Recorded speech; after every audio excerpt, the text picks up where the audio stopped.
hanya dengan Rp15.000 per bulan, Anda telah turut berpartisipasi dalam menyebarkan dakwah bersama Tarbiyah Sunnah. Barakallahu fikum. Baik, bismillahirrahmanirrahim. Assalamualaikum warahmatullahi wabarakatuh. Alhamdulillahilladzi hadana lihadza wa ma kunna linahtadiya laula an hadana Allah, wa asyhadu an la ilaha illallah wahdahu la syarika lah iqraran bihi wa tauhidan, wa asyhadu anna Muhammadan abduhu wa rasuluh sallallahu alaihi wa ala alihi wa ashabihi wa sallama tasliman mazida, wa ba'd.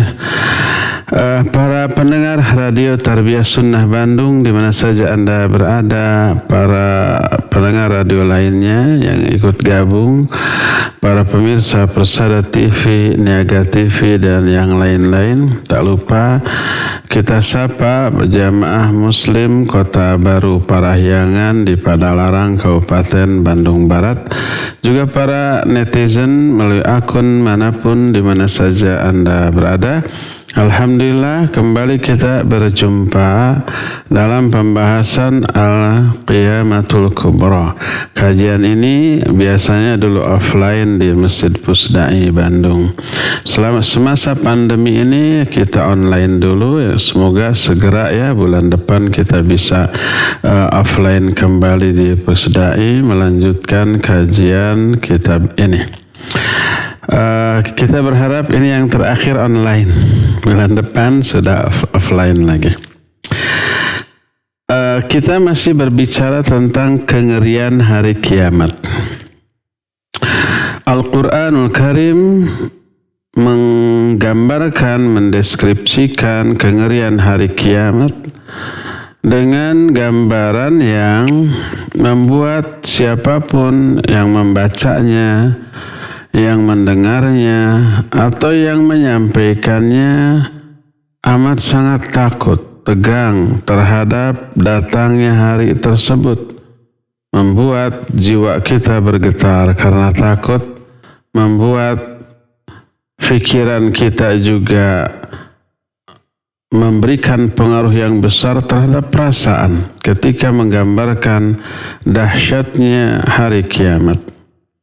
Al-Quran menjelaskan ketika kiamat terjadi, bumi berguncang, kemudian terbelah, kemudian dibenturkan dengan bintang, dengan bulan, dengan planet lain, lalu hancur.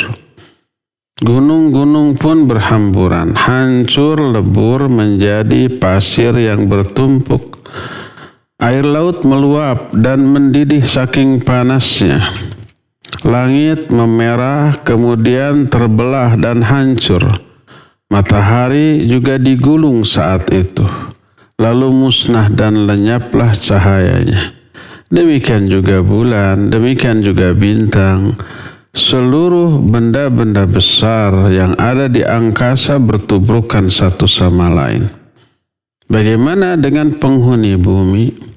Tentu saja mengalami goncangan yang sangat dahsyat. Kondisi pertama yang digambarkan oleh Al-Quran tentang bumi yang kita pijak dan langit yang menaungi kita. Allah menggambarkan saat itu bumi digenggam. Siapa yang menggenggamnya? Ya tentu saja Allah Azza wa Jalla. Langit pun digulung ibarat kertas yang digulung. Sebagaimana firman Allah dalam beberapa ayat. Di antaranya dalam Al-Quran surah Az-Zumar ayat 67 Allah menyatakan, "Wa ma qadarullaha haqqa qadrih wal ardu jami'an qabdatuhu yawmal qiyamah was samawati matwiyatun biyaminih subhanahu wa ta'ala amma yusyrikun." Kata Allah, mereka orang-orang musyrik itu tidak mengagungkan Allah dengan sebenar-benarnya pengagungan. Salah satu buktinya ya diduakan Allah dalam hal ibadah. Orang musyrik menyembah Allah, tapi juga menyembah kepada selain Allah. berdoa meminta kepada Allah, tapi berdoa dan meminta juga kepada selain Allah. Pokoknya menduakan Allah dalam hal ibadah berarti tidak mengagungkan Allah dengan sebenar-benarnya, menyimpan atau menunjukkan memberikan peribadatan bukan kepada yang berhak. Peribadatan itu hak Allah. Ini ditujukan kepada selain Allah Azza wa Jalla. Zalim, sebesar-besar kezaliman adalah syirik. Inna syirka la zulmun azim. Syirik itu kezaliman yang sangat besar. Kata Allah, mereka tidak mengagungkan Allah dengan sebenar-benarnya pengagungan, padahal bumi ini seluruhnya digenggam pada hari kiamat oleh Allah.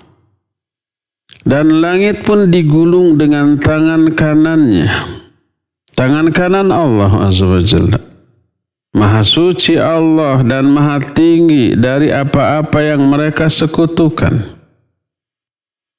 Ayat ini menjelaskan salah satu kondisi yang terjadi di hari kiamat. Bumi digenggam, langit digulung. Langit digulungnya seperti digulungnya kertas yang berisi catatan. Sebagaimana firman Allah Azza wa Jalla dalam surah Al-Anbiya ayat yang 104. Allah menyatakan, Yawma natwis sama'a katai sijilil kutub. Kama bada'na awwala khalqin nu'iduhu wa'dan alaina inna kunna fa'ilin. Kata Allah, pada hari kiamat nanti kami gulung langit seperti digulungnya kertas-kertas catatan. Digulung.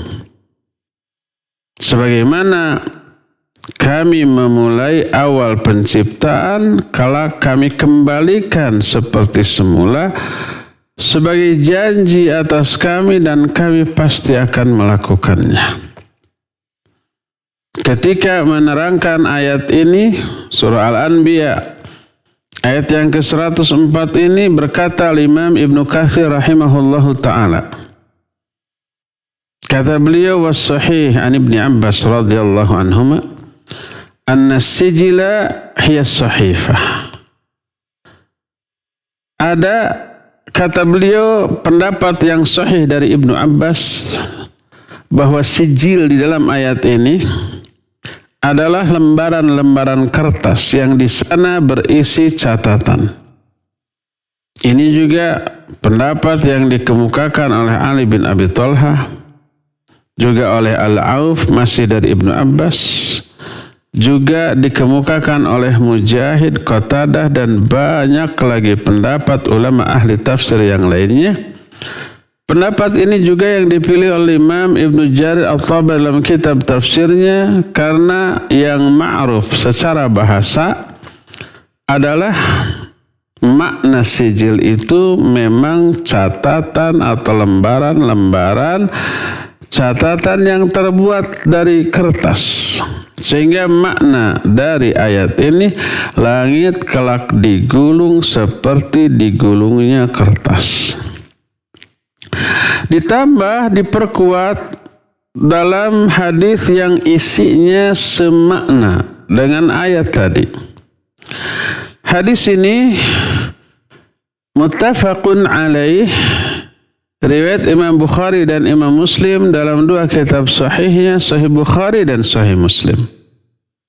Diterima dari Abu Hurairah radhiyallahu an.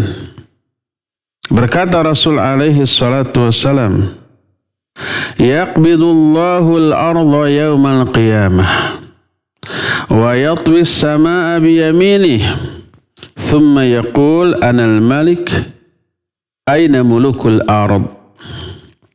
Kata Rasul alaihi salatu wasallam, Allah menggenggam bumi pada hari kiamat dan menggulung langit dengan tangan kanannya, lalu berkata, akulah raja, akulah penguasa. Mana raja-raja yang pernah berkuasa di muka bumi? Ditantang semua. Dan raja rata-rata zaman baheula zalim, menjadi musuh para nabi yang diutus kepada mereka. Kita mendengar Fir'aun yang menjadi raja dan musuh besar bagi Nabiullah Musa dan Harun alaihi wassalatu wassalam. Raja Namrud yang menjadi penentang dakwah Nabiullah Ibrahim alaihi wassalatu wassalam. Itu banyak penguasa yang dahulu saking kuatnya tak ada yang bisa meruntuhkannya, walaupun kezalimannya menyengsarakan umat manusia. Tapi hancur sejak zaman dahulu. Allah yang menghancurkannya. Apalagi di akhirat setelah semua mantan-mantan raja tak berdaya. Allah menyatakan, akulah raja, satu-satunya. Maliki yaumiddin. Dalam satu riwayat qiraah Maliki Yaumiddin, dalam riwayat lain Maliki Yaumiddin dengan ma yang pendek. Artinya raja di hari kiamat. Mana raja-raja yang pernah berkuasa di muka bumi? Dalam Sahih Muslim dari Abdullah bin Umar radhiyallahu anhuma, dengan sanad yang sahih berkata Rasul alaihi salatu wassalam, yatwillahu as-samawati yawmal qiyamah thumma ya'khudhuhunna biyadihi al-yumna thumma yaqul ana al-malik ayna al-jabbarun ayna al-mutakabbirun thumma yatwil arda bishimalihi wa fi riwayatin ya'khudhuhun biyadihi al-ukhra thumma yaqul ana al-malik ayna al-jabbarun ayna al-mutakabbirun. Kata Rasul sallallahu alaihi wasallam, Allah menggulung langit pada hari kiamat. Lalu dia mengambil langit itu dengan tangan kanannya. Lalu Allah berkata, akulah raja.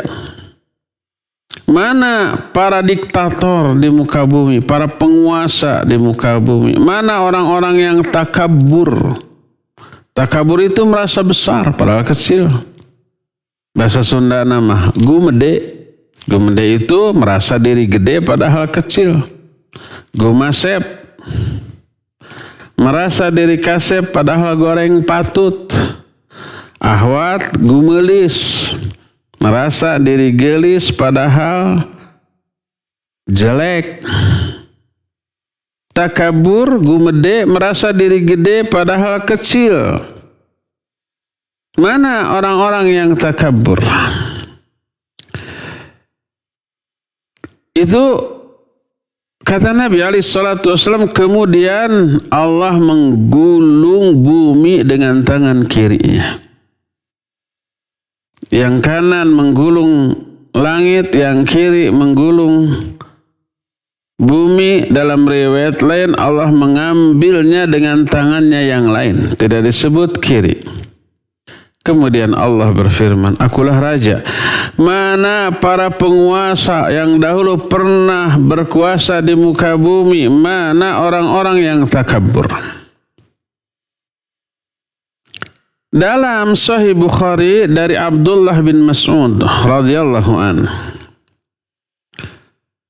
kata Abdullah bin Mas'ud, anna Yahudiyan jaa ila Nabi alaihi salatu wassalam فقال يا محمد إن الله يمسك السماوات على إصبع والأرضين على إصبع والجبال على إصبع والشجر على إصبع والخلائق على إصبع ثم يقول أنا الملك فضحك رسول عليه الصلاة والسلام حتى بدت نواجذه ثم قرأ وما قدر الله حق قدره wal ardu jami'an qabdatuhu yaumal qiyamah was samawati matwiyatun biyaminih subhanahu wa ta'ala amma yusyrikun.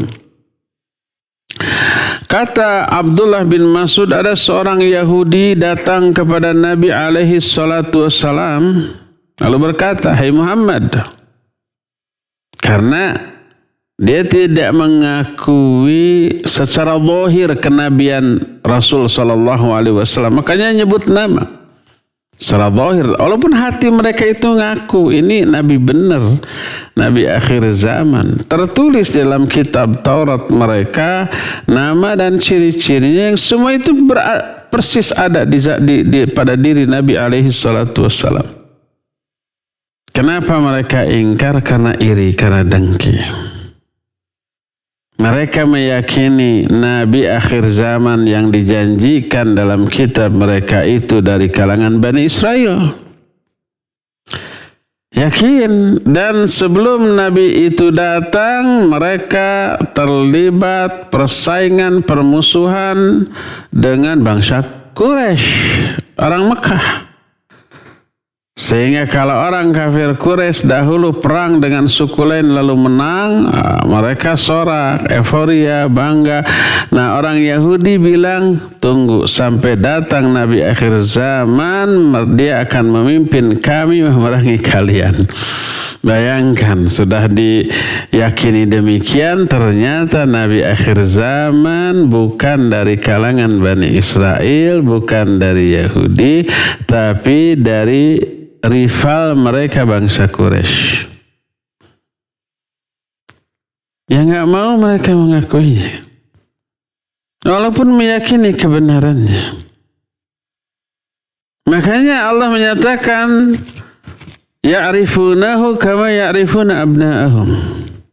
Orang Yahudi mengenal Nabi Muhammad SAW seperti mereka mengenal anak-anak mereka sendiri. Tahu, tapi nggak diakui. Nah, ada seorang Yahudi datang lalu berkata, hai Muhammad, sesungguhnya Allah memegang langit di satu jari dan memegang bumi di satu jari yang lain, memegang gunung di jari yang lain, memegang pepohonan di jari yang lain, dan memegang makhluk-makhluk lain di jari yang lainnya lagi. Lalu berkata, akulah raja. Mendengar orang Yahudi ngomong seperti itu, tertawalah Nabi SAW. Sampai terlihat gigi gerahamnya. Artinya ngakak, calawak, sampai gerahamnya kelihatan. Lalu beliau membacakan ayat ini, surah Az-Zumar ayat 67. Wa ma qadarullaha haqqa qadrih wal ardu jami'an qabdatuh yaumal qiyamah was samawati matwiyatun biyaminih subhanahu wa ta'ala amma yusyrikun. Mereka tidak memuliakan, mengagungkan Allah dengan sebenar-benarnya pengagungan. Padahal bumi semuanya digenggam pada hari kiamat, berada dalam genggamannya pada hari kiamat, dan langit digulung dengan tangan kanannya. Maha suci Allah dan maha tinggi dari apa-apa yang mereka sekutukan. Peristiwa digulungnya langit, digenggamnya bumi setelah Allah menghancurkan seluruh makhluk. Setelah hari kiamat. Ini yang pertama, pendapat yang pertama. Ada lagi yang menyatakan bahwa setelah dikumpulkannya makhluk, mereka dikumpulkan di atas tanah yang datar dan putih seperti perak. Lam ya'sillah 'alaiha tarfata ayun. Tidak pernah ada orang yang bermaksiat sedikit pun di atas tanah tersebut. Berarti tanah itu bukan bumi yang kita pijak sekarang. Ini pendapat dipilih oleh Abu Ja'far An-Nuhas. Dan pendapat ini dipegang oleh banyak ulama ahli tafsir. Ini pula yang dipegang oleh Imam Al-Qurtubi rahimahullahu ta'ala. Inilah kondisi yang terjadi, kengerian yang dirasakan di hari kiamat.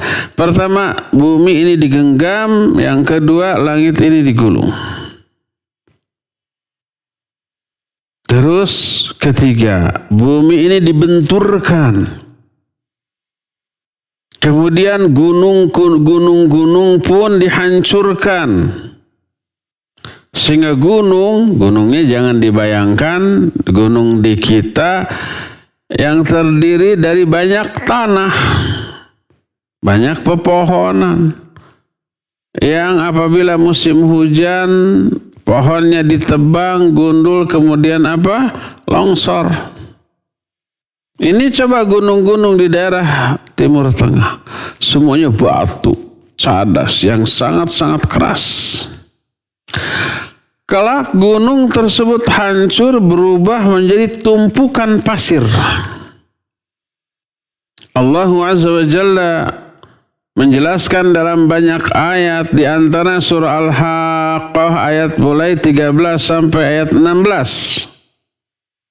Allah berfirman, فَإِذَا نُفِخَ فِي السُّورِ نَفْخَةٌ وَاحِدَةٌ وَحُمِلَتِ الْأَرْضُ وَالْجِبَالُ فَدُكَّتَا دَكَّةً وَاحِدَةً فَيَوْمَئِذٍ وَقَعَتِ الْوَاقِعَةُ. Apabila ditiup sangkakala dengan satu tiupan, ini tiupan yang pertama yang menghancurkan seluruh alam jagat raya. Lalu dibawalah bumi dan gunung-gunung, lalu dibenturkan satu sama lain dengan satu kali benturan. Maka pada hari itu terjadilah hari kiamat. Lihat lagi dalam surah Al-Fajr ayat 21, Allah menyatakan, kalla idza dukkatil ardu dakkan dakka. Apabila bumi dihancurkan dengan sehancur-hancurnya. Dihancurkannya itu dengan cara dibenturkan. Sehingga apa yang terjadi? Yang terjadi bagian yang terkeras dari bumi, yaitu gunung-gunung batu pun hancur menjadi tumpukan pasir yang lembut. Allah menyatakan dalam surah Al-Muzammil ayat yang ke-14, yauma tarjuful ardu wal jibalu wa kanatil jibalu kathiban mahila. Pada hari ketika bumi dan gunung berguncang.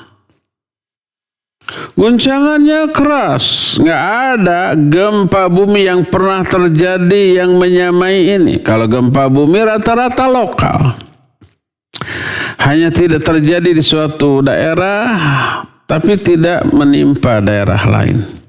Satu kota, tapi kota lain enggak. Satu pulau, pulau lain enggak. Satu negara, negara lain enggak.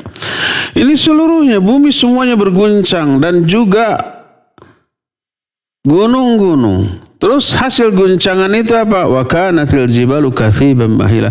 Sehingga berubahlah gunung batu yang sangat keras tersebut menjadi pasir-pasir yang bertumpuk-tumpuk. Padahal tadinya apa? Tadinya batu yang sangat keras. Yang oleh alat-alat berat pun tidak langsung hancur. Tapi dengan goncangan yang dahsyat, hancur menjadi tumpukan pasir-pasir. Lalu tercabutlah si gunung tersebut dari akarnya, lalu melayang-layang bagaikan kapas yang ditiup oleh angin. Ini seukuran gunung yang sangat besar, bayangkan. Dahsyatnya hari kiamat. Gunung tercabut dari akarnya muka bumi. Melayang-layang bagaikan kapas yang ditiup angin. Dalam surah Al-Ma'arij ayat yang ke-8 Allah menyatakan watakunul jibalu kal'ihan. Jadilah gunung-gunung itu seperti kapas. Dalam surah Al-Qari'ah ayat yang ke-5 Allah menyatakan watakunul jibalu kal'ihnil manfush. Jadilah gunung tersebut seperti kapas yang ditiup oleh angin, melayang-layang di udara. Kenapa bisa sampai terbang? Sebab tempat bertumpunya yaitu apa? Bumi. Ini juga sudah hancur. Yauma yakunun nas kal farashil mabthuth. Saat itu manusia berterbangan seperti siraru, seperti anai-anai yang berterbangan.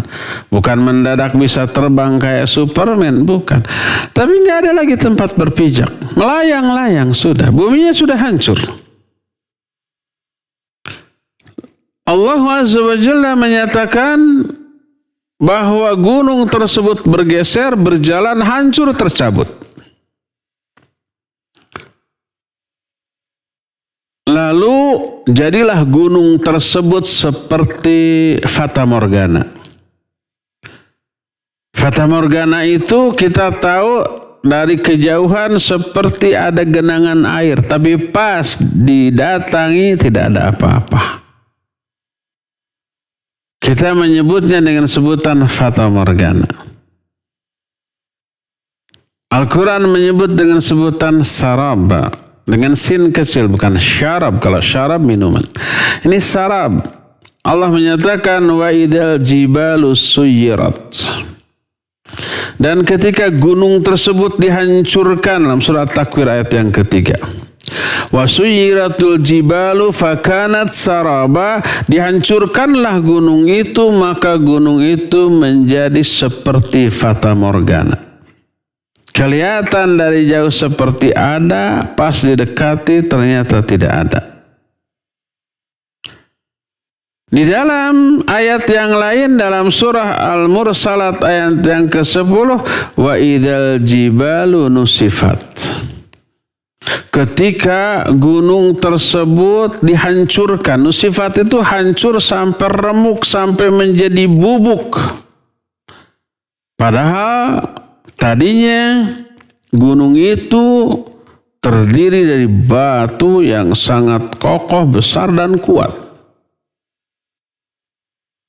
Sampai dalam surah Al-Kahfi ayat 48 Allah menyatakan wa yauma nusayyirul jibala wa taral arda barizatan.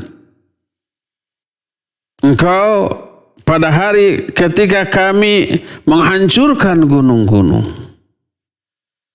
Dan engkau melihat bumi ini datar rata. Maknanya tidak ada yang cekung, tidak ada yang sembung. Tidak ada lagi gunung, tidak ada lagi lubang. Rata semuanya. Diterangkan juga dalam surah Thaha ayat 105 sampai 107. Wa yas'alunaka 'anil jibal faqul yansifuha rabbi nasfa. Fayadharuha qa'an safsafa la tara fiha 'iwajan wala amta.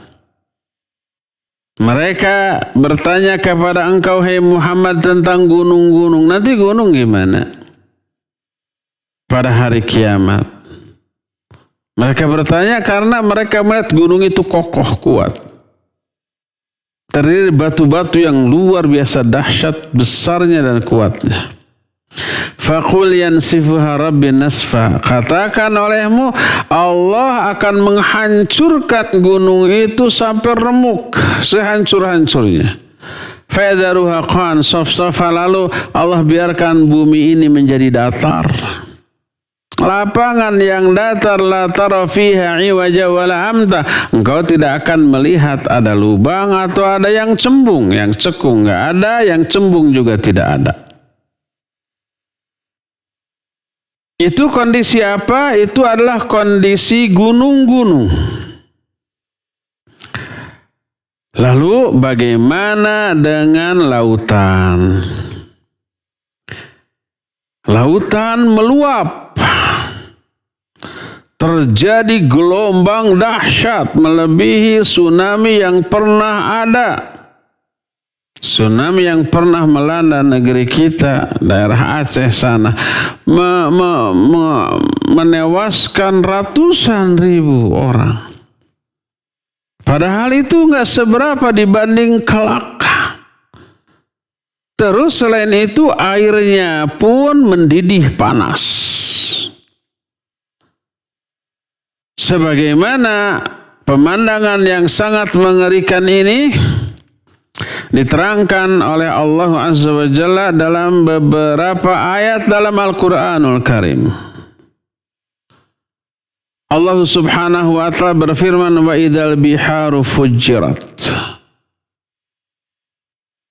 Itu dalam surah Al-Infitar ayat yang ketiga, dan dalam surah At-Takwir ayat yang ketujuh, wa idzal biharu sujirat. Bila laut dibuat meluap berupa gelombang yang dahsyat yang menggunung, ngeri melihatnya. Terus wa idzal biharu sujirat, dan ketika air laut itu dipanaskan sehingga mendidih. Bayangkan air laut meluap ke daratan dalam keadaan mendidih panas menimpa banyak orang. Kejadian tadi bersamaan dengan kejadian hancurnya bumi, bersamaan dengan kejadian belahnya laut, bersamaan dengan dihancurkannya sampai remuk itu gunung-gunung batu yang kokoh dan kuat, bersamaan dengan terbelahnya langit, bersamaan dengan berjatuhannya bintang wa idzan nujumun kadarat, dan ketika atau apabila bintang-bintang tersebut berjatuhan, mananya bertubrukan dengan seluruh planet lain termasuk bumi yang kita pijak ini. Maka kengeriannya datang dari segala arah, dengan segala bentuk, dengan kadar kengerian yang tidak pernah teralami oleh makhluk manapun sebelumnya. Dan ini menunjukkan dahsyatnya kengerian yang terjadi pada hari kiamat. Oleh karena itulah maka layaklah kiamat ini ditakuti. Karena kengeriannya tak ada bandingnya. Dan yang membuat kehancuran terhadap alam jagat raya di hari kiamat tersebut Allah yang Maha Kuasa dan Maha Agung. Makanya kalau ternyata Allah tidak disembah, kebangetan. Atau Allah disembah tapi juga menyembah kepada selain Allah, sama juga kebangetan.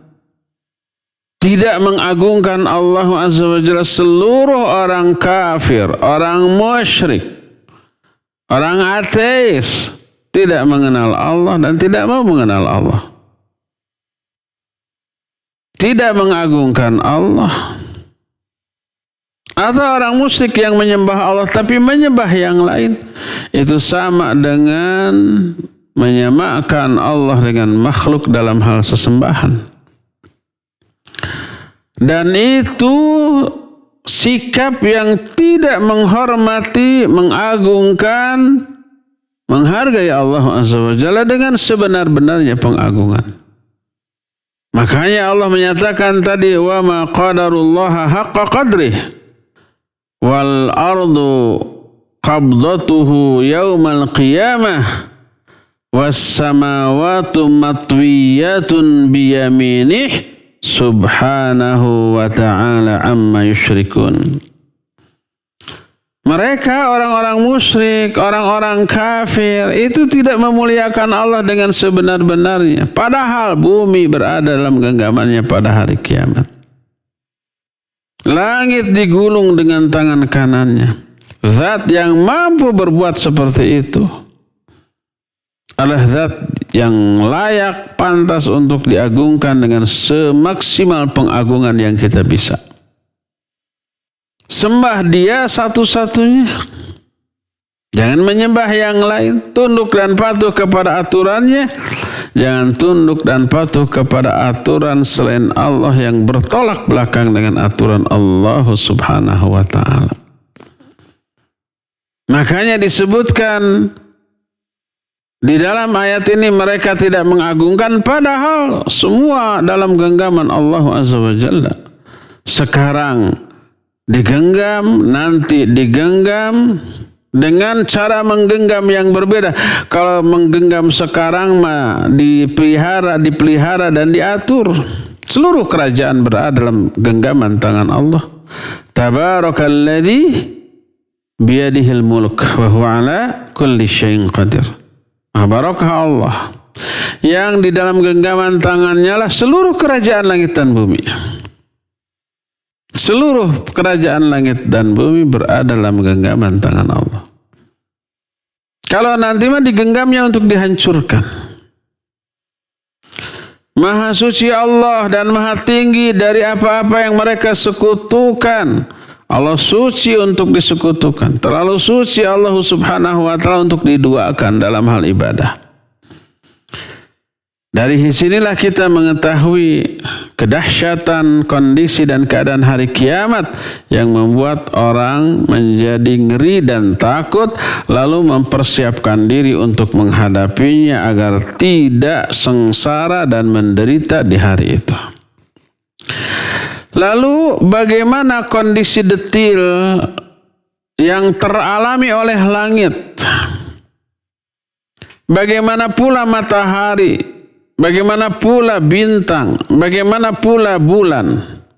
Semua diterangkan oleh Allah dalam banyak ayat secara detil. Rincian dari kondisi bintang, bulan, matahari, dan benda-benda angkasa lainnya yang besar nanti akan kita terangkan di pengajian yang akan datang. Untuk sekarang cukup sampai di sini saja dahulu, dan kita masih punya waktu untuk bertanya jawab. Wassallallahu ala nabiyina Muhammadin wa ala alihi wa ashabihi wasallam. Mangga. Baik, syukran Ustadz atas pemaparan materi yang disampaikan. Dan ikhwati iman azanillahu wa iyyakum, para pendengar dan pemirsa di manapun antum berada yang menyimak paparan materi di pagi hari ini, kami mengundang kepada antum semua yang akan bertanya kepada Ustadz, silahkan bisa melalui line telepon di nomor 022-8686-2637. Sekali lagi, silakan antum bisa bertanya langsung kepada Ustadz melalui line telepon di nomor 022-8686-2637, ataupun kirimkan pertanyaan antum melalui SMS atau WhatsApp ke nomor 0811-227-1476. Baik, sudah ada penelpon, kita angkat terlebih dahulu. Ya, silakan. Assalamualaikum warahmatullahi wabarakatuh. Waalaikumsalam warahmatullahi wabarakatuh. Silakan Pak Mulyono. Ya, Ustadz, saya mau tanya, pada tiupan trompet yang pertama, bumi hancur semua. Bagaimana orang-orang yang masih hidup ikut hancur atau tidak? Sekian, Assalamualaikum warahmatullahi wabarakatuh. Waalaikumsalam warahmatullahi wabarakatuh. Iya, Pak Mulyono di Margahayu, barakallahu fiik. Ketika sangkakala ditiup untuk pertama kali, seluruh alam jagat raya hancur. Bagaimana dengan manusia? Ya kebayanglah Pak. Pada akhirnya mereka mati. Ada mungkin yang hancur kena tubrukan batu, tubrukan gunung, tubukan dengan serpihan-serpihan bintang, planet-planet dan lainnya. Ada yang tidak, tapi mau bertubrukan mau tidak, mau hancur mau tidak, mau mati seketika itu atau mau hidup beberapa lama, itu semuanya mengerikan. Mengalami rasa takut. Jangankan kiamat sedahsyat itu. Baru gempa beberapa detik dengan skala Richter yang rendah 4 atau 5. Tegangnya kita sudah bukan main. Takutnya kita sudah luar biasa. Menjeritnya manusia itu massal. Padahal nggak seberapa. Nggak sampai hancur, cuma beberapa detik. Bayangkan kalau kehancuran total, permanen, yang tidak bisa diukur oleh skala Richter atau alat apapun. Ya, demikian. Wallahu a'lam bishawab. Silakan lagi. Baik, syukran Ustaz atas jawabannya. Ikhwati iman azani Allah wa iyyakum, kami kembali mengundang kepada para pendengar dan pemirsa dimanapun antum berada, juga para jamaah muslim Kota Baru Parahyangan yang akan bertanya langsung kepada Ustaz. Kami persilahkan bisa melalui line telepon di nomor 022 86862637 ataupun bisa melalui pesan singkat ke nomor 081122714776. Antum juga yang menyimak melalui siaran kami di channel YouTube dan Facebook, silakan antum bisa mengirimkan pertanyaan melalui kolom komentar.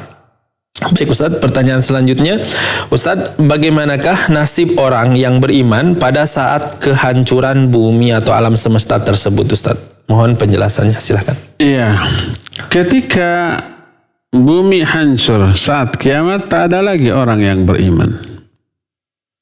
La taqumus sa'ah illa la yuqala fil ard Allah, Allah. Tidak akan terjadi hari kiamat kecuali di muka bumi ini tidak ada lagi orang yang menyebut nama Allah. Dan kiamat hanya terjadi di generasi terburuk di mana semua orang melakukan perbuatan syirik, kufur, dan melakukan kemaksiatan secara terang-terangan. Mereka melakukan perzinahan di jalan-jalan, ditonton oleh banyak orang, dan tidak risih dengan itu, persis kayak binatang. Kita melihat binatang, ayam, kucing, anjing, kambing. Kalau mereka mau kawin, prung di mana aja. Yang lainnya lihat, nggak peduli. Nanti akan seperti itu. Dan orang terbaik di saat itu adalah orang yang ketika bertemu dengan lawan jenisnya, mereka saling tertarik, yuk kita melakukannya di balik pohon ini, agak ngumpat meesan sedikit. Itu yang terbaiknya, bayangkan yang terburuknya.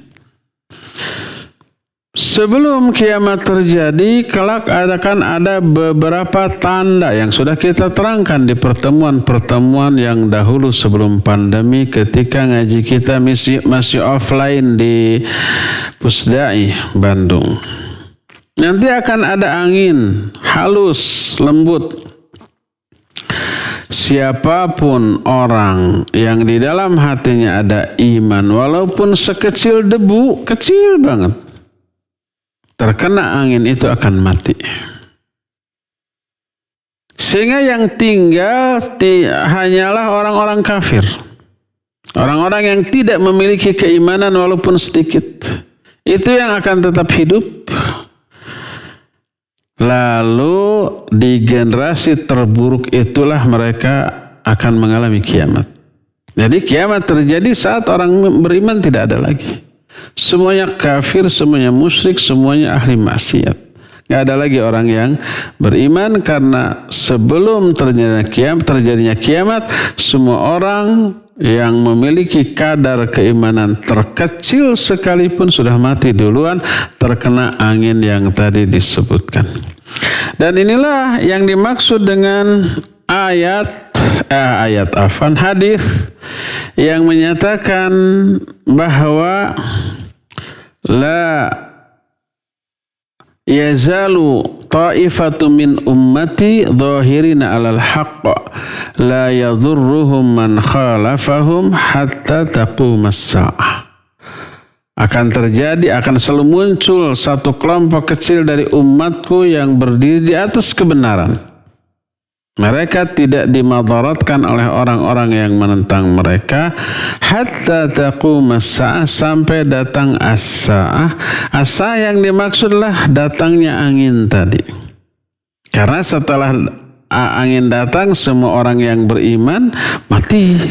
Apalagi imannya kuat seperti yang diterangkan dalam hadis barusan. Selalu eksis di atas kebenaran, kena angin itu semuanya mati. Sehingga yang tetap tinggal hanyalah orang-orang kafir, orang musyrik, orang durhaka. Di generasi itulah kiamat terjadi. Wallahu a'lam. Silakan. Syukran Ustaz atas jawabannya. Kita beralih ke penanya melalui telepon. Ya silakan. Halo. Oh baik, sudah terputus. Ikhwati man azani Allah wa yakum yang tadi sempat terhubung melalui telepon, kami undang kembali. Silakan bisa melalui telepon di nomor 022868662637. Ya silakan. Halo. Halo. Halo, Assalamualaikum. Waalaikumsalam warahmatullahi wabarakatuh. Dengan Bapak siapa di mana? Dengan Abu Ramzi di Bandung.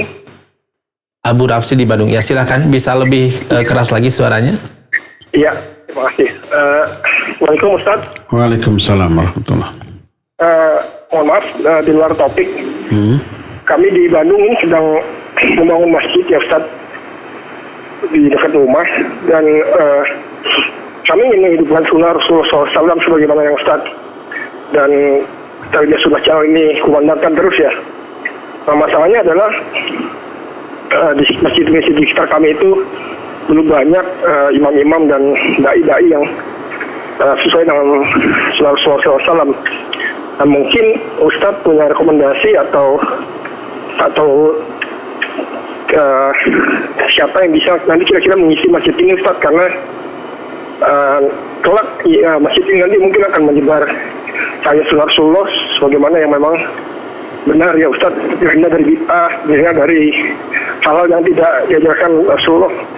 Mungkin kami perlu rekomendasi Ustadz, kira-kira siapa yang harus kami hubungi, karena saya pernah kontak juga dengan pihak Tarbiyah Sunnah, ketemu Ustadznya dan katanya memang pembangunan mahatnya itu belum selesai dan kira-kira 3 tahun lagi baru menghasilkan ustadz-ustadz yang mumpuni untuk disebar ke seluruh Indonesia mungkin ya. Mungkin Ustadz bisa mengasih rekomendasi kira-kira siapa yang bisa menjadi imam kelak kami di masjid baru kami nanti Ustadz. Mungkin itu saja Ustadz. Terima kasih. Assalamualaikum warahmatullahi wabarakatuh. Waalaikumsalam warahmatullahi wabarakatuh. Ya, Abu Rashid apa? Abu Rafi di Bandung. Daerah mana ya? Tahu? Ya, Abu Rafi. Ya, alhamdulillah itu tadi masjidnya sudah dibangun ya, sudah selesai ya? Akan segera selesai. Akan segera selesai, berarti belum. Iya. Untuk masjid ini ibarat toko, ibarat dagang. Kalau toko kita dipenuhi dengan barang-barang yang pertama lengkap, memenuhi seluruh kebutuhan baik primer, sekunder, bahkan tersier. Dari mulai beras sampai tarasi, sampai penitik, sampai jarum, pentul juga ada. Apalagi yang lain-lainnya berkualitas. Kualitas nomor 1, super. Terus kondisi tokonya bersih, rapi, tertata, menyenangkan, tempat parkirnya juga lega, luas. Dan si pelayannya ramah. Harga terjangkau. Saya yakin toko seperti itu akan penuh. Orang dari jauh pun lebih memilih belanja ke toko ini daripada ke toko yang dekat rumah dia. Ibarat begitulah masjid. Nah, masjid itu barang dagangannya adalah ilmu, kajian. Kalau kajiannya diisi oleh orang-orang yang berkompeten dalam masalah itu, terus lengkap, ada kajian tauhidnya, kajian tafsirnya, hadisnya, fiqihnya, akhlaknya, semua bidang ulum syariah ada pengajiannya yang dibutuhkan oleh umat. Yang menyajikannya hikmah dalam menyampaikan. Kemudian penjelasannya begitu rinci dan detail. Masjidnya ya besar, ya bersih, rapi gitu, mungkin berkipas, ber-AC, tempat parkirnya juga luas. Kemudian para pengurus DKM di sana ramah-ramah. Saya yakin itu masjid penuh. Dan ketika sholat 5 waktu, imamnya enak bacaannya, benar, tajwidnya, makhrajnya, lagunya juga enak. Saya yakin dari jauh pun pasti berdatangan sekedar untuk sholat daripada masjid-masjid di dekatnya. Jadi serasa bermakna sholat di sana dibanding sholat di masjid lain. Kajiannya, begitu pulang serasa memperoleh harta yang tidak terhingga. Mundal kata orang Sunda, Maya akan penuh itu masjid. Tapi kalau umpamanya seperti toko, harganya mahal, barangnya nggak lengkap, terus sekali ada jelek lagi, sempit, nggak ada tempat parkir, kemudian pelayannya kucem-kucem, saya yakin cuma beberapa hari bangkrut itu, nggak akan ada lagi yang beli, ya. Nah, masjid juga begitu. Kalau bacaan imamnya, ngaco, salah, ya. Terus masjidnya kotor, nggak ada tempat parkir, males. Pas adzan lewat masjid itu, males sholat di sana mah, nggak nyaman, nggak enak. Mending nanti di masjid sebelah sana. Nah itulah ya. Nah oleh karena itu bagus kalau masjid memilih mengangkat imam yang tetap dan imam tersebut kalau bisa hafidz, ya, bersanad. Lagunya enak. Kalau hafid bersanad pasti dipastikan tajwid makhrajnya benar. Kalau enggak nggak akan bersanad. Kemudian lagunya enak. Walaupun tidak semua yang hafid itu lagunya enak memang, ya. Nah, tapi cari yang enak. Kemudian diisi dengan kajian-kajian yang diisi oleh ahlinya. Insya Allah nanti akan makmur ini masjid. Bagaimana teknisnya? Ya nanti kalau sudah akan selesai bisa koordinasi. Menghubungi yayasan bukan pengurus biasanya, langsung menghubungi mudirnya nanti. Ya, sepekan sekali saya dan pengurus yayasan Tarbiyah Sunnah, nanti setelah ini selalu ada rapat mingguan membahas berbagai macam masalah, termasuk adanya pengajuan-pengajuan seperti ini. Memang sekarang ma'had kita baru mulai jalan, sudah mulai ya. Kemudian tahun depan kita mulai menerima lagi pendaftaran santri baru. Belum menghasilkan dari sini mah. Tapi stok imam, stok hufadz mah ada. Tapi tinggal nanti dibicarakan secara teknis, hak dan kewajibannya apa dan seterusnya. Kalau tahu tidak ada stok di kita, kita punya channel ke ma'had-ma'had tahfidzul Quran yang ada di luar kota yang jauh lebih lama dari kita, udah belasan tahun menghasilkan banyak hufadz. Mereka siap ditugaskan, ya. Intinya tinggal koordinasi saja dengan para pengurus yayasan. Jangan nelpon ke salah satu pengurus yang bukan bidangnya, dia nggak akan tahu. Kalau umpama bertanyanya, kami minta imam lulusan pondok pesantren tahfidzul Quran Tarbiyah Sunnah, pasti akan dijawab, ini baru buka, baru mulai, belum ada lulusan, pasti akan begitu. Tapi kalau mintanya ke yayasan, ada nggak yang bisa jadi imam di masjid kami, kita ikhtiarkan. Bukan dari santri, santri masih SMP SMA, tapi dari stok yang ada, yang apabila tidak ada stok tersebut kita akan bisa rekomendasikan lulusan dari ma'had lain, ya. Demikian, wallahu a'lam. Silakan lagi. Baik, syukran Ustaz atas jawabannya. Dan pertanyaan selanjutnya, Assalamualaikum Ustaz, dengan hamba Allah di Cianjur. Ustaz, kalau malaikat Jabaniyah dengan malaikat Malik itu sama atau tidak Ustaz? Terima kasih. Silakan. Malaikat Malik dengan malaikat Zabaniyah sama? Tidak sama. Pertama, namanya tidak sama. Yang kedua, personnya juga tidak sama. Malaikat Malik adalah pemimpin para malaikat yang bertugas di neraka dan namanya disebut dalam Al-Quran. Allah berfirman, qalu, berkata para ahli neraka, ya Malik liyaqdi alaina rabbuk. Hai Malik, hendaklah Tuhanmu mematikan kami saja, hendaklah Rabbmu mematikan kami saja, daripada disiksa begini lebih baik dimatikan. Disebut Malik karena apa? Malik itu pemimpin para malaikat yang ditugaskan di neraka. Zabaniyah nama malaikat yang ditugaskan di neraka selain Malik tadi. Sanad'uz zabaniyah, ya. La kalla la tuti'hu wasjud waqtarib. Kami akan memilih zabaniyah, malaikat zabaniyah. Salah satu malaikat yang ditugaskan di dalam neraka yang memberikan azab yang sangat dahsyat. Ditugaskan untuk itu. Salah satunya adalah zabaniyah. Sebagian ulama menyebut zabaniyah sebagai nama personal malaikat seperti Malik. Sebagian lagi menyebut zabaniyah sebagai komunitas malaikat yang memiliki tugas khusus dengan siksaan khusus di neraka. Bisa komunitas, beberapa malaikat yang tugasnya itu disebut zabaniyah. Sebagaimana Raqib dan Atid, ya, satu orang satu Raqib satu Atid.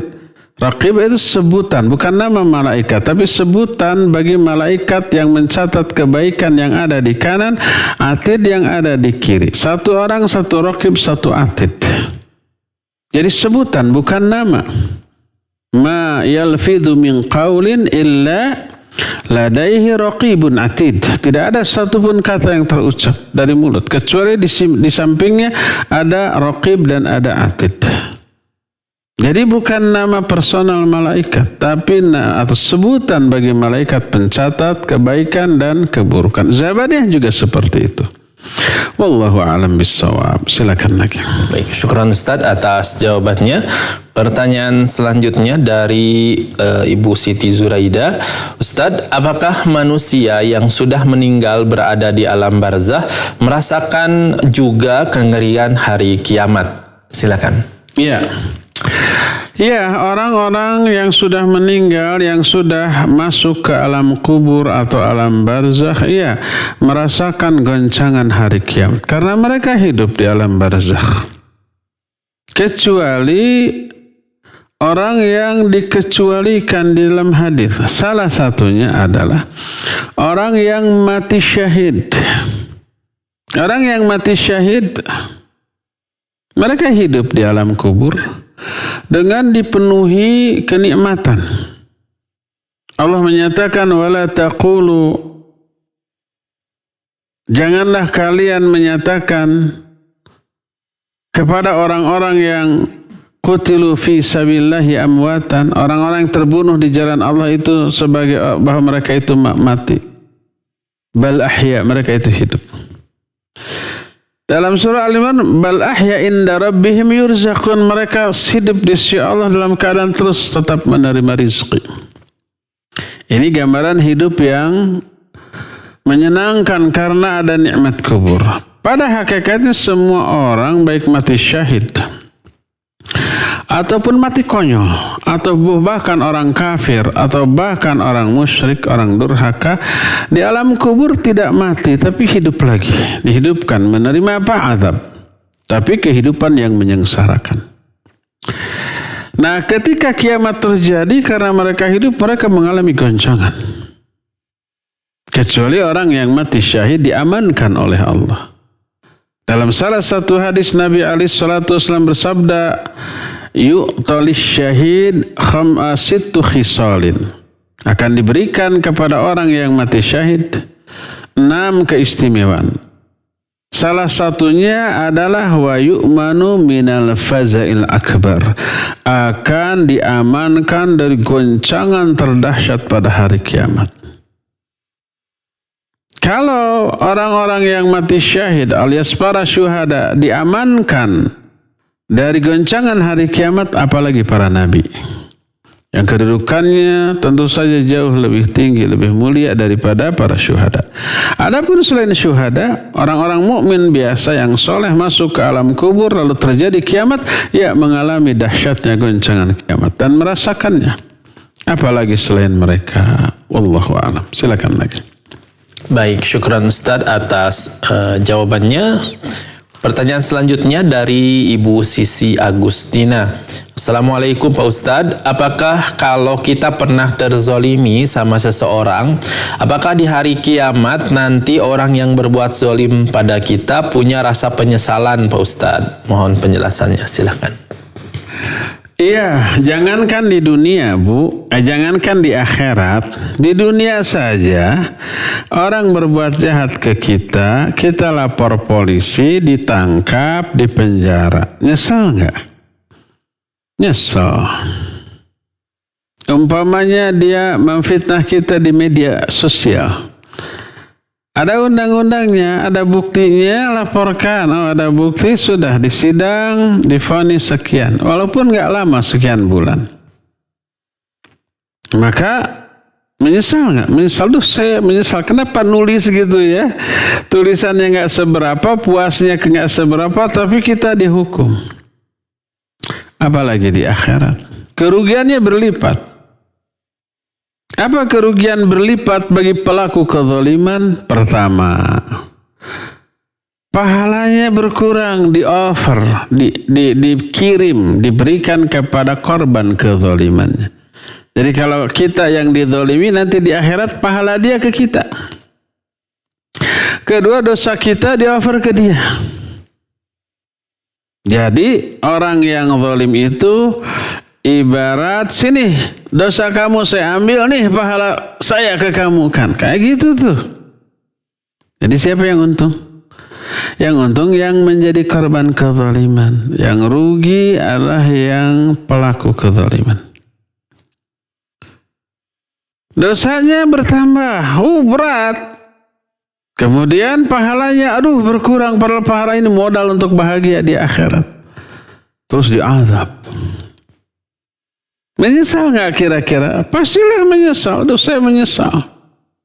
Kenapa harus berbuat begini dan begitu? Zalim, jahat ke orang lain, dengki, benci ke sesama. Ternyata itu merugikan. Makanya Nabi SAW menyebut kedengkian, iri dan yang sejenis itu dengan sebutan haliqah, tukang cukur. La aqulu yahluqu syar. Aku tidak mengatakan bahwa itu tukang cukur rambut, walakin yahluqu ad-din, tapi mencukur agama. Agamanya berkurang, pahalanya berkurang, dosanya bertambah, dia terkena azab. Habislah pahalanya, bertumpuklah dosanya, yang tersisa tinggal menunggu sanksi atas tumpukan dosanya. Menyesal nggak kira-kira? Pastilah menyesal ya. Makanya hati-hati dari kezaliman dan nggak perlu kecil hati kalau kita menjadi korban dari kezaliman. Kita beruntung dengan dizalimi. Pahala kita nambah, dosa kita berkurang, dan doa kita dikabul oleh Allah Subhanahu wa Ta'ala ya. Wallahu a'lam. Silakan lagi. Baik, syukran Ustaz atas jawabannya. Kami kembali mengundang kepada jamaah yang sudah terhubung di telepon tapi tadi sempat terputus kembali.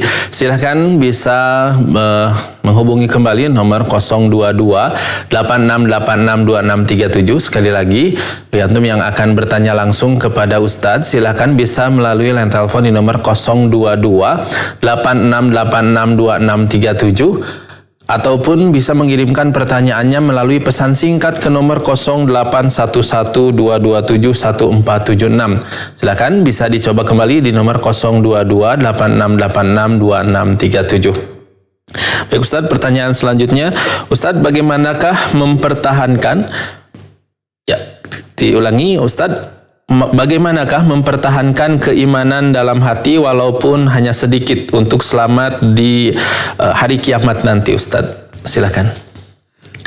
Iya, barakallahu fiik yang barusan bertanya. Bagaimana mempertahankan keimanan agar bisa selamat di akhirat walaupun sedikit?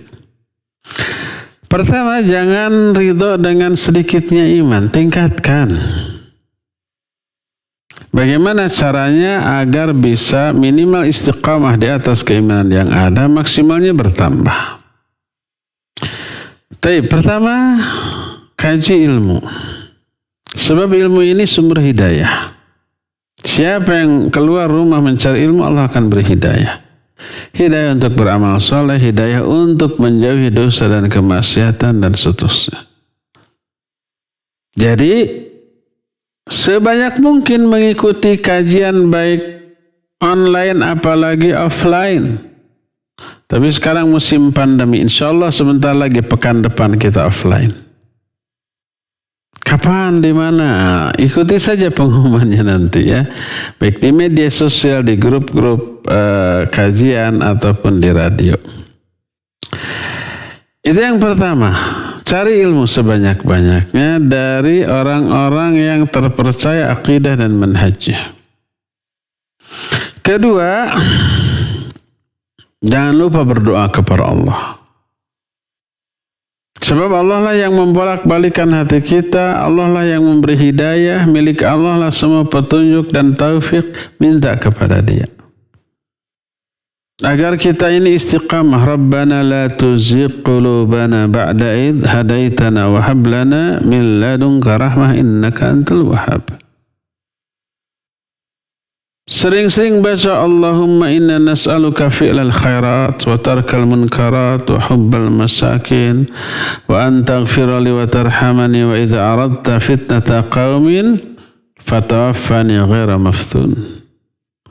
Ya Allah, aku minta kepada Engkau hidayah untuk berbuat sebanyak mungkin kebaikan, untuk meninggalkan seluruh kemungkaran, agar bisa mencintai orang-orang miskin dan seterusnya. Itu minta kepada Allah.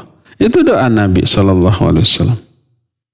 Allahumma ati nafsi taqwaha wa zakiha anta khairu man zakkaha anta waliyuha maulaha. Ya Allah, bersihkan atau berikan kepada jiwaku ketakwaannya. Bersihkan jiwaku tersebut ya Allah. Engkaulah sebaik-baik pembersih jiwa. Engkaulah pemilik dan pelindung, pengatur bagi jiwa ini. Minta kepada Allah agar kita istiqamah. Allahumma amantu bik. Ya Allah, aku beriman kepada Engkau. Terus Allahumma rzuqnal istiqamah. Ya Allah, berikan rizki kepadaku berupa sifat istiqamah. Pokoknya mintalah kepada Allah agar kita diistiqamahkan di atas keimanan. Ini yang kedua. Ketiga, paksakan diri kita untuk melaksanakan semua perintah Allah, baik yang fardu termasuk yang sunnah. Paksakan diri kita untuk menjauhi semua dosa dan kemaksiatan yang Allah haramkan. Harus dipaksakan, ada perjuangan, ada pengorbanan, ada ikhtiar, ada usaha. Keempat, gaulah dengan orang-orang saleh, orang-orang yang berilmu, orang-orang yang bisa menularkan kesolehannya kepada kita. Kalau kita lelet, kita akan dinasihati. Kalau kita keliru salah, kita akan ditegur dengan sebaik-baik teguran. Kita akan terbimbing, kita akan terbawa-bawa dengan kesolehan mereka. Dan hindari pergaulan dengan orang-orang yang bisa menyeret kita kepada dosa dan maksiat. Insya Allah dengan cara-cara seperti tadi, maka kita akan bisa mempertahankan iman, bahkan menambah kuat iman kita kepada Allah Azza wa Jalla. Ya, wallahu a'lam. Silakan lagi. Syukran Ustaz atas jawabannya. Dan pertanyaan selanjutnya dari hamba Allah di Bandung. Ustaz, mohon nasihat. Bagaimana merayu istri untuk istiqomah menutup aurat secara sempurna? Syukran jazakallahu khairan. Silakan Ustaz. Iya, bukan merayu. Merayu untuk tujuan lain. Pertama, perintahkanlah istri untuk menutup aurat. Sebab istri tanggung jawab suami. Istri terjerumus dalam dosa karena kelalaian suami, suami nanti akan diminta pertanggungjawaban. Kullukum ra'in wa kullukum mas'ulun an ra'iyatih. Setiap kalian pemimpin. Dan setiap kalian akan ditanya tentang kepemimpinan. Termasuk ditanya tentang sejauh mana pembinaan pendidikan yang dilakukan terhadap istri dan anak-anaknya. Pertama perintah. Yang kedua, jangan lupa mendidik, membina, sampaikan ayat, hadis, keterangan dengan cara yang sebaik-baiknya tentang kewajiban menutup aurat. Ini ayatnya, ini hadisnya. Beritahukan pahala menutup aurat begini, keutamaannya begini, dan resiko kalau aurat terbuka akan diazab begini akan diazab di alam kubur, diazab di akhirat, dan akan merembet ke suami, ke orang tua. Orang tua akan diminta pertanggungjawabannya, iyalah. Suami iya juga. Kenapa dibiarkan istri membuka aurat atau menutup tapi dengan pakaian yang mencetak, disebutnya jilbab gaul. Atau dijilbab tapi alisnya dikerik, alisnya dikerok, alisnya dikeruk, terus membuat alis palsu dengan arang atau dengan cat atau dengan spidol, dan dianggap lebih baik. Hak dijilbab, aduh, kelihatannya juga kaluman gitu, jadi tidak nyaman. Jangan. Jadi terangkan.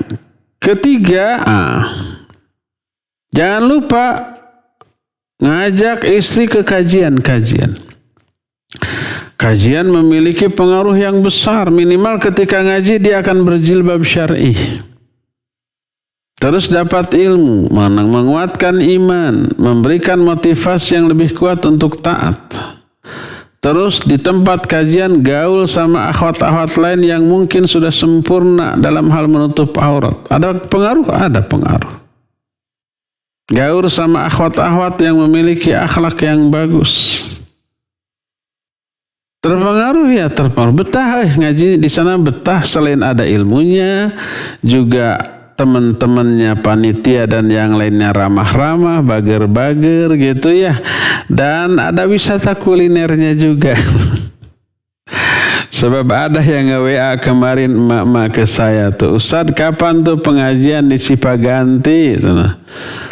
Insya Allah doakan sebentar lagi. Anak kangen kepada kulinernya, jajanannya. Kirain kangen ke kajiannya atau ke ustadznya. Ke kulinernya. Gak apa-apa, minimalnya awalnya itu, tapi nanti lebih suka dengan ilmunya ya, dengan ilmunya. Itulah diantara beberapa kiat untuk menuntun istri agar lebih sempurna dalam menutup aurat. Wallahu a'lam. Silakan lagi. Baik, syukran Ustadz atas jawabannya. Sudah ada penelpon yang akan bertanya, ya kami angkat terlebih dahulu. Silakan. Halo. Baik, sudah terputus kembali, Masya Allah. Silakan bagi yang akan bertanya melalui line telepon, kami berikan kesempatan kembali. Silakan bisa menghubungi kembali nomor 022 86862637. Sekali lagi, silakan bisa menghubungi lagi nomor 022 86862637 ataupun bisa mengirimkan pertanyaannya melalui pesan singkat berupa SMS atau WhatsApp ke nomor 0811-227-1476. Baik, pertanyaan selanjutnya Ustadz, bagaimana hukum sholat di masjid yang berdiri di atas tanah sengketa Ustadz? Silakan. Barakallahu fiik. Tanah masjid atau status masjid yang diperkarakan di kalangan sama manusia tidak mempengaruhi sah atau tidaknya kita sholat di sana. Yang bersengketa ya mereka aja yang bersengketa, liar. Mungkin tadinya wakaf oleh orang tua, tapi nggak ada hitam di atas putih. Orang tuanya meninggal, anaknya menuntut itu tanah orang tua kami, mau dipakai. Kata BDKM, ini kan sudah diwakafkan. Enggak, mana buktinya, mana saksinya? Nggak ada bukti, nggak ada saksi. Saksi-saksinya sudah pada meninggal. Bukti hitam di atas kertas, di atas kertas tidak ada. Hitam di atas putih tidak ada. Lalu digugat, pokoknya ini milik saya. Nih suratnya ada, minimal letter C gitu. Qohir ada. Nah kalian kenapa bikin masjid di atas tanah saya? Disengketakan.